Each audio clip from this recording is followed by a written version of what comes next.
Alright, ladies and gentlemen, this is Gene Basler in River Oaks, nice neighborhood of Houston, Texas.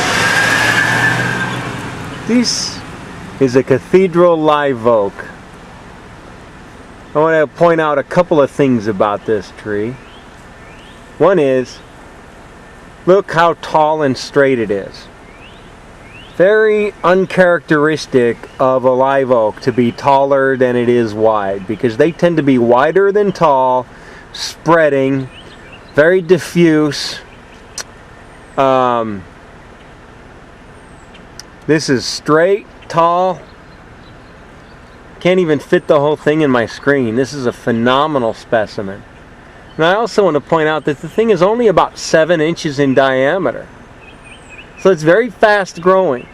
Live oaks are very fast growing trees. They have a reputation for being slow growing, and I think that's because more often than not, and I mean even going back well over 100 years, they have a history of being improperly planted. So this one does have a really nice flare at its base, and it's got a tree ring, and it's got a bubbler, which is better than sprinkler system, but it probably doesn't even need that. So there's a lot of things being done right. There's no mulch bed, but there should be. This is not a very large tree, but look how rapidly growing it is, and look how straight.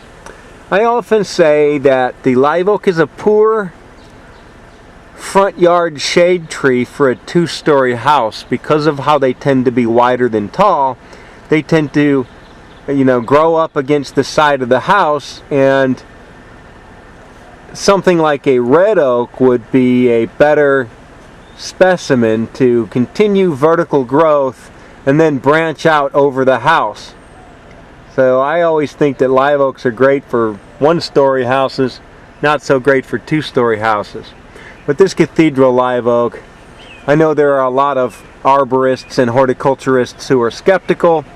Yes, maybe they have a nice vertical growth habit in their youth, but as they work their way into maturity, how does that go? Well, this is a good example. I'm not making a commission off of the Cathedral live oak, but I have sold and planted quite a number of them. And there are a few examples around town. They're kind of hard to find, but this is a really good example. Let's say this guy does lose its apically dominant habit and begin to branch out. So what? This thing has,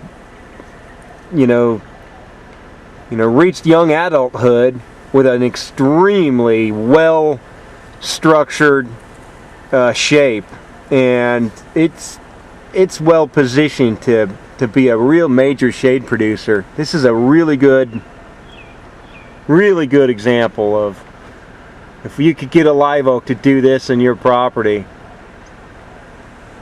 where it's twice as tall as it is wide, you're doing great. From a distance, somebody might think this was a cedar elm. Nice specimen.